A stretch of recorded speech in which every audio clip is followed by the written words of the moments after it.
చాలా కాలం క్రితం చీకటి శక్తులు ప్రపంచాన్ని బెదిరించినప్పుడు శివుడు మరియు పార్వతి ఒక దివ్య యోధుని సృష్టించారు. శివుని మూడవ కన్ను యొక్క పవిత్రమైన మెరుపుల నుండి 6 ప్రకాశవంతమైన జ్వాలలు ఉద్భవించాయి మరియు గంగా నదిలో ఒక ఆధ్యాత్మిక సరస్సుకి తేలాయి. అక్కడ గంగాదేవి మరియు 6 ఖగోళ తల్లులు వారిని బిడ్డగా లార్డ్ సుబ్రహ్మణ్యగా పెంచారు. సుబ్రహ్మణ్యుడు పెరిగే కొద్దీ అతను యుద్ధం మరియు జ్ఞానం యొక్క కళలలో ప్రావీణ్యం సంపాదించాడు. ఖగోళ సైన్యాలకు సర్వోన్నత కమాండర్ అయ్యాడు.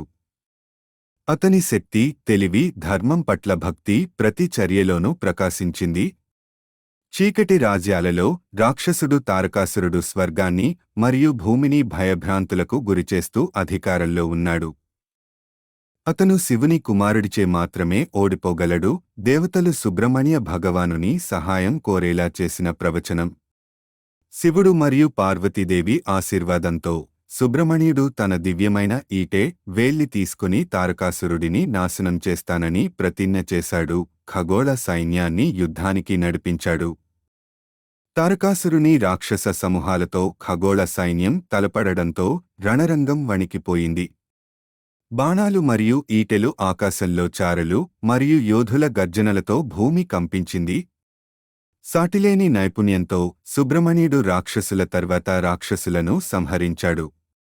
అతని ఈటె చీకటిని చీల్చింది మరియు అతని దైవిక ఉనికి యుద్ధభూమిని ఆశతో నింపింది. సుబ్రహ్మణ్యుడు తారకాసురుడిని ఎదుర్కోవడంతో ఆకాశం చీకటిగా మారింది. రాక్షసుడు తన బలాన్ని బయటపెట్టాడు, కాని సుబ్రహ్మణ్యుడు అచంచలమైన దృష్టితో చివరి దెబ్బకు సిద్ధమయ్యాడు. ఒక శక్తివంతమైన త్రోతో సుబ్రహ్మణ్య యొక్క వేల్ తారకాసురుని ఛాతీని చీల్చి అతనిని ఓడించింది. చీకటి స్థానంలో వెలుగు వచ్చింది. శాంతి పునరుద్ధరించబడినందున దేవతలు సంతోషించారు. పరమశివుడు మరియు పార్వతీదేవి తమ కుమారుడిని ధర్మరక్షకునిగా ప్రకటించి దైవిక సేనాపతి అయిన కార్తికేయ బిరుదును ప్రసాదించారు.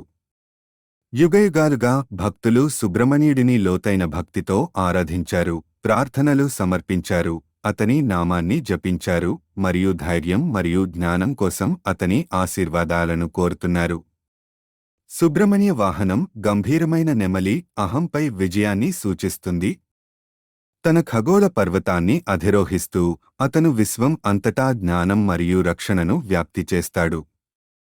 వేల్ పండుగ సుబ్రహ్మణ్య యొక్క దైవిక శక్తి మరియు దయను జరుపుకుంటుంది. భక్తులు వేల్ను మోస్తారు, ఇది వారి జీవితాలలో అతని రక్షణ మరియు మార్గదర్శకత్వాన్ని సూచిస్తుంది.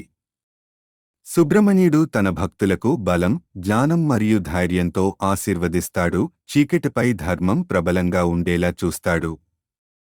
ఈ రోజు వరకు సుబ్రహ్మణ్య భగవానుడు తన భక్తులను చూసుకుంటూ వారిని ధర్మం వైపు నడిపిస్తాడు మరియు చెడు నుండి వారిని కాపాడుతాడు.